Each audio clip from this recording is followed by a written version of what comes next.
when I had just come back from probation and went to live for 4 months in her community to get in touch with my own roots again. And I can tell you, she makes the best meringues in the world. Nora is a teacher by trade. And when I, a number of years ago, lived in Armagh again, Nora had written a book called Going for the Cure, which is a wonderful book, which is about a particular aspect of Irish folklore. She won a Millennium Award for this book, and it's been reprinted 4 times.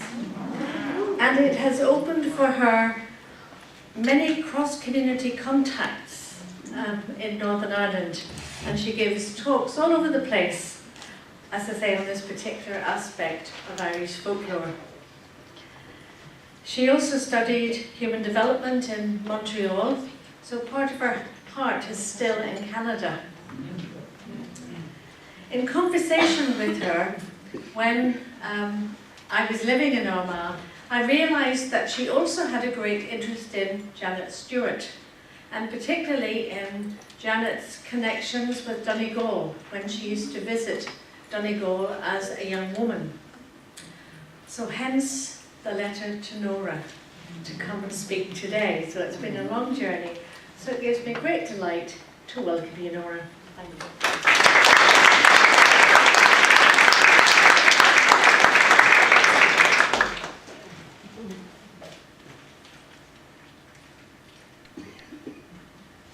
Well, it gives me great pleasure, even if it is a little awesome, to be up here in front of you all. I said to Margaret, this will be an hors d'oeuvre, a little just soupçon on Janet Stewart. So, as it happens in the best arrangements, things haven't worked out with my clicker, so I'm going to be doing this manually. This is the Church of the Sacred Heart at Dunlewy. And when we first began to go, after the enclosure was lifted, go on holidays with our family, I went to Donegal with my family. And on the second day there, my sister said, we have to go and visit the Church of the Sacred Heart. It wasn't all that far away. So we went to the church there. And the reason we were going was because my sister had said, there's a plaque in the church, at the top of the church, and it says something on it about one of your nuns. So over we went, and there was a plaque just up at the top of the church, on brass plate on the wall, which said something to the effect that Janet Stewart worshipped here for many years. And that was all right. I went back during the Troubles, when we lived through those 30 years of mayhem in Northern Ireland. I would go up to Donegal for respite, to get away from it all. There was a monastery there, actually, in the grounds of what had been the old Stewart house. And I went over, and to my astonishment, the church had been done up, and there was no sign of the plaque. And I'm ashamed to say to you that a rather Republican-minded priest did not have the plaque replaced, because Janet would have been regarded as one of the gentry. But strange to say, when I was there last week, on the opposite side, there was this picture of William Augustine Ross, who built the church in 1877. And someone said to me, oh, it was taken down, but it was put back, because he was the person that paid for it. He was, of course, Harriet Ross's husband, and we would describe him as a benevolent landlord, obviously, if he had built that church for his tenants. He was a landlord. He lived in Dunlewy House. He owned the Dunlewy estate. He was also a mill owner. He had a cotton mills in Belfast. I'm not sure that he didn't also have a mineral water business. And then, of course, he had his house in Mayfair, Curzon Street. So he was, as we'd say, well heeled. He married Harriet in 1873, but he only lived 10 years. He says in Harriet's circular letter, it was not a happy marriage, which of course tells you nothing. So being of the kind of person I am, I managed to unearth his death certificate. And it said he died of liver cirrhosis of the liver. He had a drink problem. So perhaps if they said that due to the fact that he had a medical problem, he passed away. Can you stand there and further back? Yes. Okay. Not so much. Is that all right? A little bit nearer? Okay, thank you. Anyway, he died, and 2 years into her widowhood, she entered the society. That I didn't know, because we already had 2 Mothers Ross in the society. When I was at school, I remember there was a Mother Eva Ross on the go and with someone else. But anyway, that's what happened. Now, that's in Malta, that's the third line down, Harriet Ross. Apparently our sisters there were disinterred, and so their names are just up on a plaque.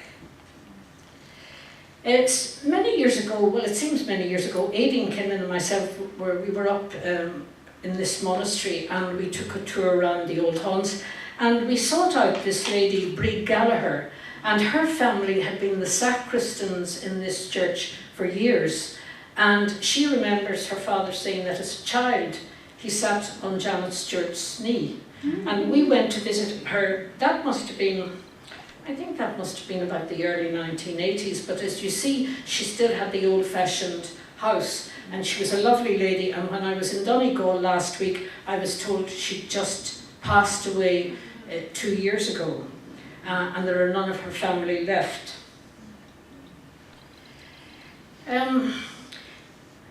When I was thinking about this talk, I was saying to myself, my God, there's so much. Will I make a flow diagram or like a mosaic and Janet Stewart and put all the little pieces into it? But I put down just some salient points which I thought were important. Loving service.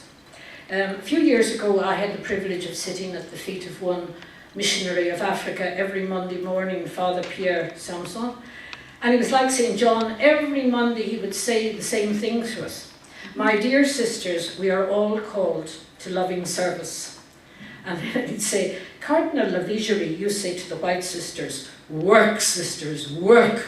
Work as your very life depended on it. You will have all eternity to rest. But I think Janet exemplified that in her life. And of course, the Stewart motto is forward. The other things I have on that are her relationships with the Stewart family,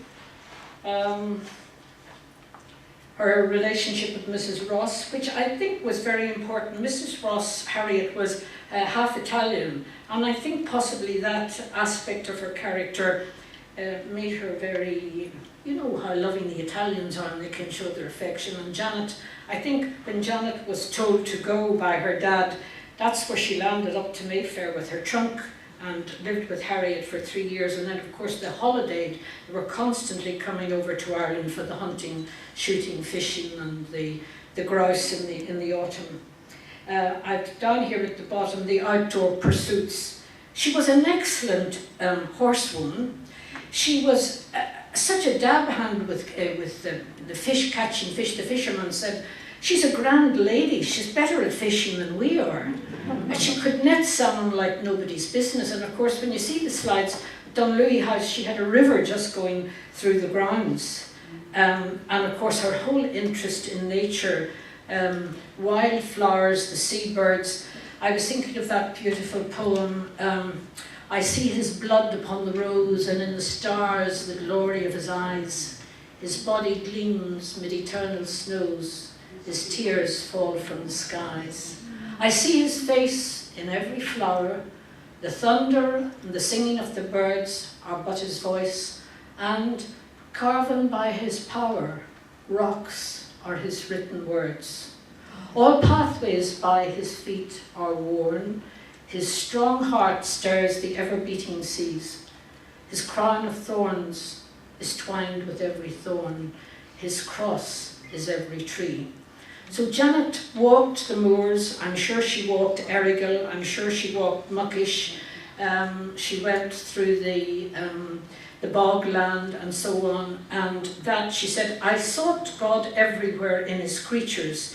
He seemed to me to be in the heart of creation, drawing all things to himself. This idea gave me my first living knowledge of him. Nature spoke to her and sang to her, awakening song in her innermost being. She revelled in nature and art, and lived in a dream world of light and beauty.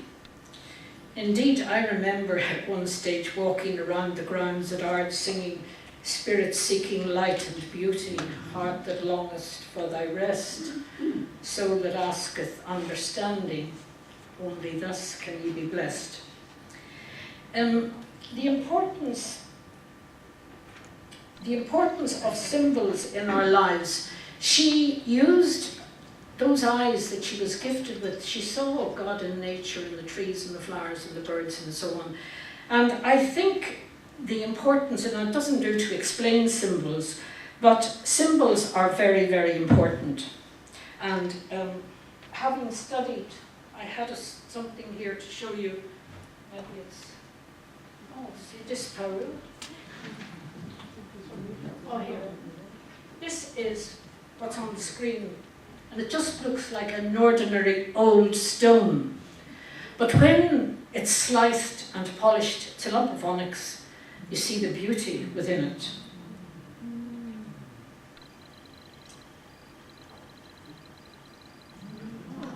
And I think it's important that we remember not to judge by the exterior. I think she was adept at going beyond the exterior of people. And she'd say, oh, don't write that person off. Did you ever study that shaggy eyebrow, or the twist of the mouth, or the cock, the way the head's cocked, you know? I sometimes say to the children, you know, the way you walk tells me all about you. There are peaks and troughs in our lives, and I think that shell symbolises that. If I should walk in the valley of darkness, if I should fall into a pit, you could be in the pit of depression, you could be in any kind of a pit. Sometimes pits can be of our own making. And very often it's the touch of another person that helps us to get ourselves extricated from such a pit. I remember many years ago when I was living in Dalkeith, the BBC asking me to participate in a programme on the topic of beauty. And there was going to be an architect, a beauty queen, former beauty queen, a dress designer, and I've forgotten 2 or 3 others. And I was being asked to talk about inner beauty. My God, I had no saliva in my mouth. I had been used to doing canned programmes on local radio 5 or 6 times a year, but this was a live programme, and I made a fool of myself. The whole nation were going to hear it. And I was saying, I was living, and it was a great grace to have lived with Sister Veronica Blunt that time, of happy memory and holy memory. And Veronica said to me, why don't you talk about the princess and the frog? And, you know, the princess kissed the frog, and of course he turned into the beautiful prince.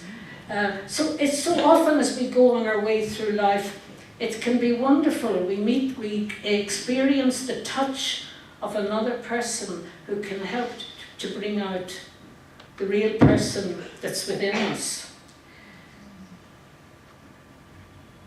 That is mountains, that's muckish, which and I think it's an Irish word which means the pig's back, but I was looking at a photograph that I took of it the other day from Ard's monastery, and it just looks like a peak, but you see it from all different angles, and I think mountains, these adjacencies that preside over us, Errigal is another one.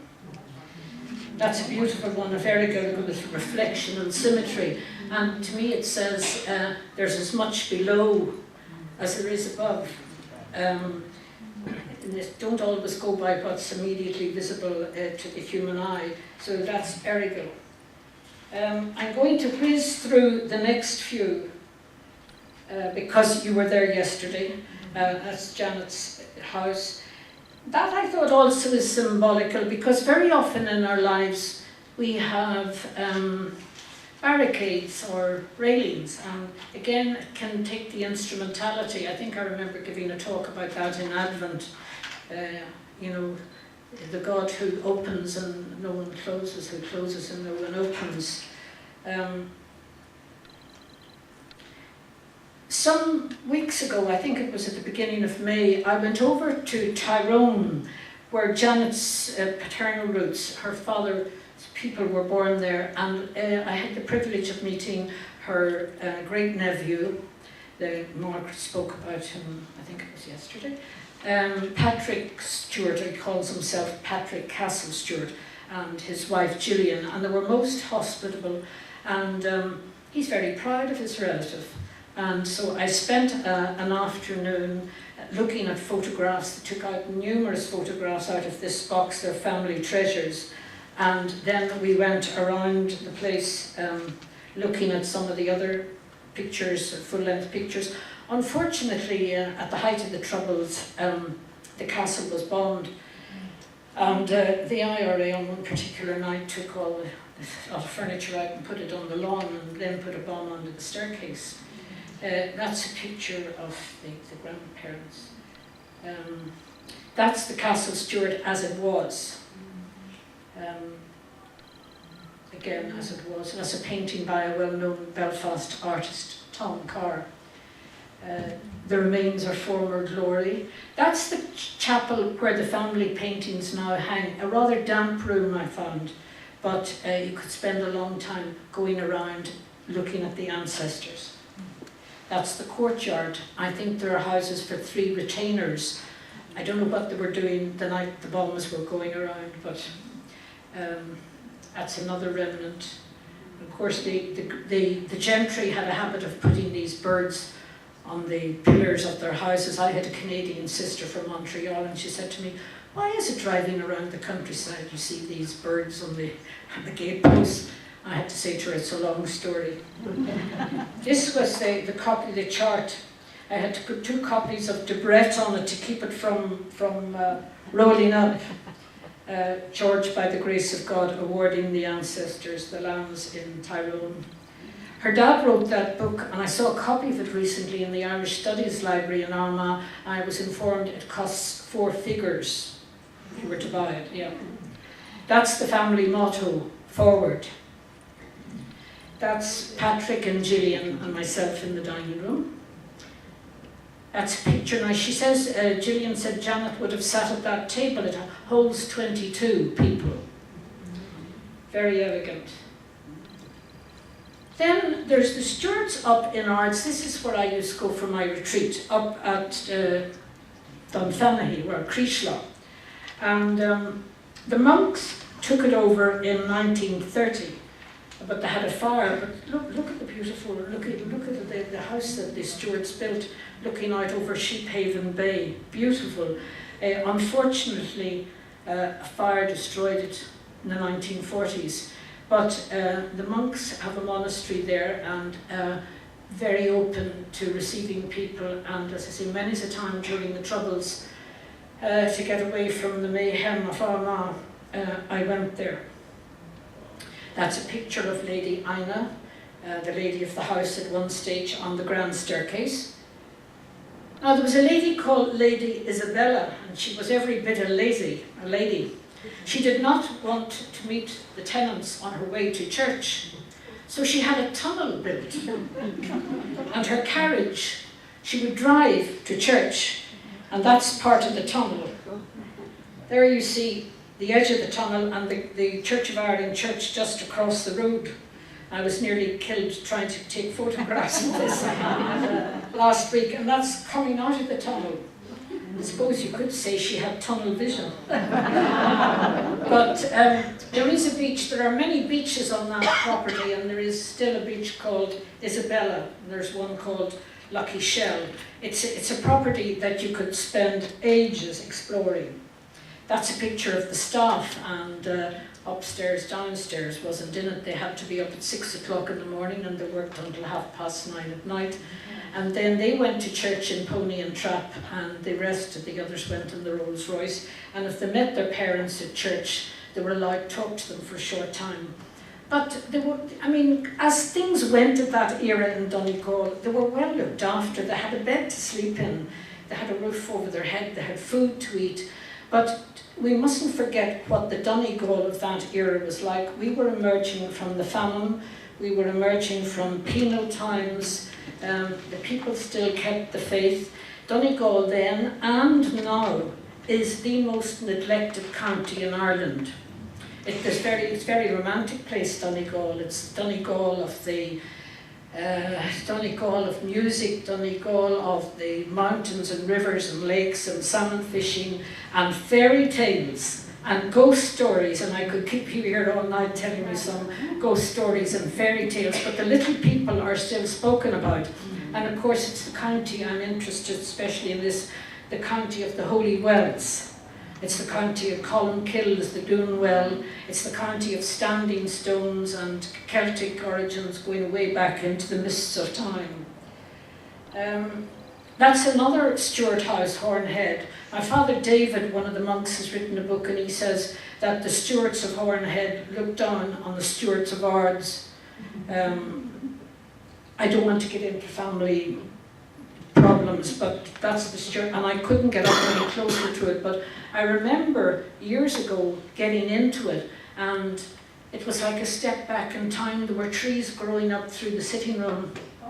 It's used now to house machinery, and I had a bit of a gammy leg last week. I couldn't climb over the gate, but that's Hornhead at a distance. She talks about standing at Hornhead looking over the Atlantic. And of course, the views, you know, when you talk about having an aha moment, you know, I remember a sister in Montreal told me she used to go to the Les Îles de la Madeleine, and that in the evening time, people would go down to the pier to watch the sunset, and nobody spoke. But people still do that in Donegal, at bloody Foreland and Hornhead. They would stand there and just watch the setting sun. So when I was there last week, I thought I'd better take a little run over to Dunlewy, and this is the Church of Ireland church in the Poison Glen.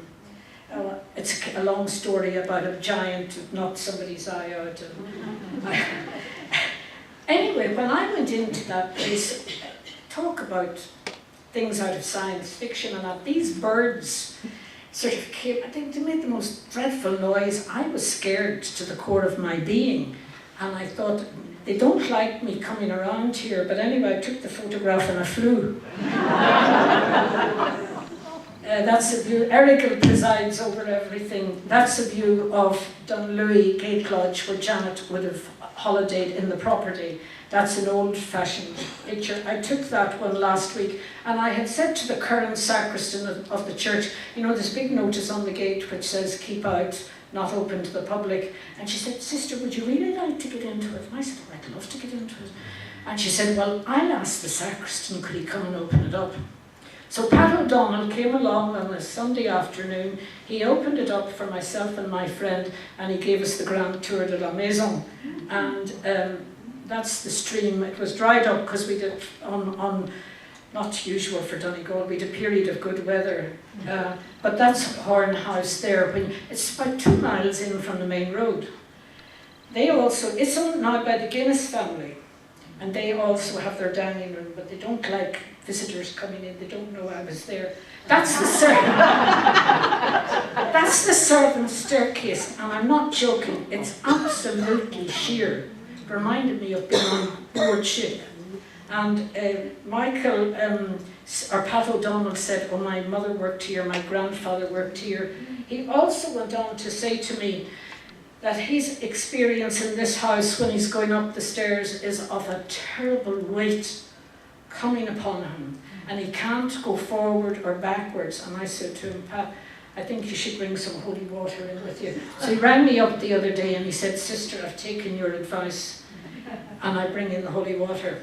Before William Augustine Ross built the Church of the Sacred Heart, that's the ruins of the old barn where they used to have mass. That's a person from Janet's era. That's not Janet, but this is the kind of thing she would have got up to. It's no joke to be inside the saddle, but I'm told the saddle is so arranged that you can't fall off, really.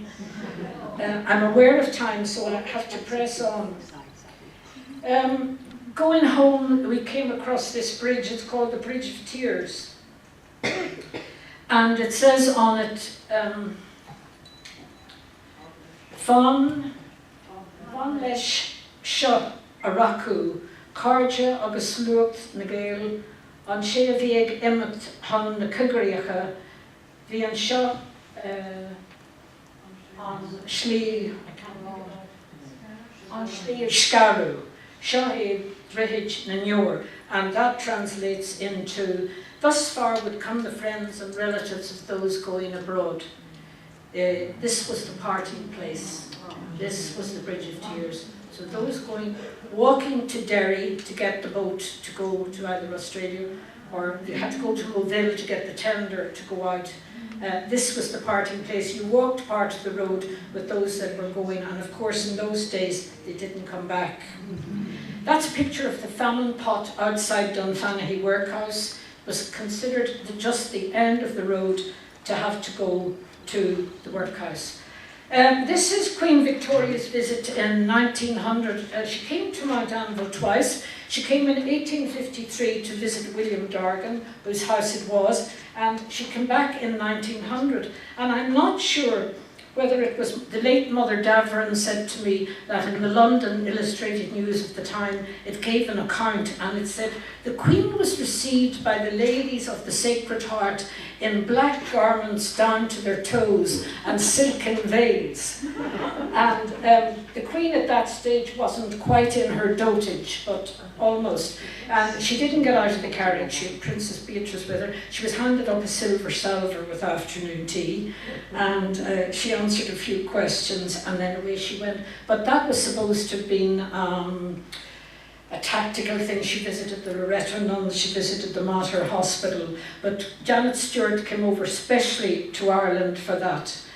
That's a picture of the old Dargan house.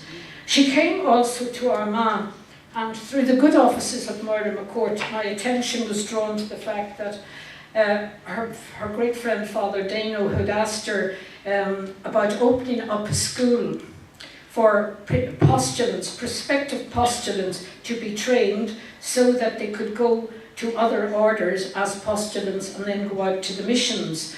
And Moira drew my attention to this. It says in the House Journal, July the 29th, 1899, Reverend Mother Vicar, that's Reverend Mother Stewart, and Mother Thunder travelled to Armagh to formally establish the Apostolic School as a work of the house. I read somewhere they travelled over to Greenore. That's how they came. The first candidate to arrive was Ethel Marmas, former pupil of the Sacred Heart in Brighton. Then came Mary Ellen Dwyer and Anne Day from Rossgrey. The Apostolics had meals with the school and shared in some recreations. Otherwise, they had their own teacher, Miss Mary Hudson, who's buried in the graveyard in Mount Anville. I read somewhere in the archives that they were taught algebra. I can't understand the importance, because some of them would have just come maybe out of national school, the importance of algebra in those days, unless it's something to get you to think. It didn't last, this enterprise didn't last very long. It says, although the venture had a short span of existence, the last group left in March 1903, it did bear fruit for some missionary orders, ministering in South Africa, in Australia and in India. Their letters back to the community in Armagh gave very satisfactory news. Janet was also very taken by the people in Armagh. She wrote once about being there when the Quarantory was on, and she spoke of the devotion of the people. They tell also a story about some poor woman collapsing, and they had to get the doctor and the priest, and Janet took off her petticoat, she saw the woman was very poorly clad and put it around her. So she was a person, Jean Rani would say, she could see and think with the eyes of the heart. But of course her great love was Donegal, and I'll finish with this because I'm aware of the time. The next day it says here, the Feast of St. Ignatius, the two friends, that's Harriet and Janet, went to Roehampton and then went on to Dunlewy. A fortnight was spent there visiting all the old haunts which neither was ever to see again. How deep a place they had in Janet's affections may be gathered from the following letter.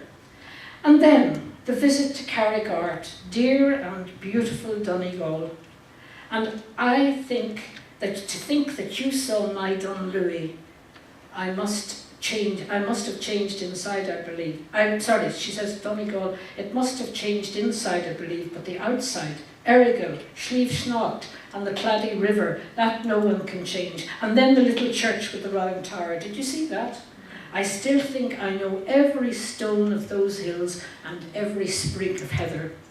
And then a full account of the visit had been received. She wrote, just allowing to tell you what pleasure your letter gave me. The very names are music to me, and I'm so glad you loved the wide hills and lakes. The Poison Glen was one of my favourite haunts. On leaving Donegal, they went to Knock to visit the Shrine of Our Lady, which Father Galway had much wished them to see. The priest of the place blessed them, and in so doing laid his hands on Janet's head. Much to my horror, she said, for I had my cap covered with fishing hooks. So that's just a tiny little window onto Janet Stewart. I could spend a much longer time. One of our sisters once said to me in Craiglockert when I was training, "Sister, I believe you got a medal for talking."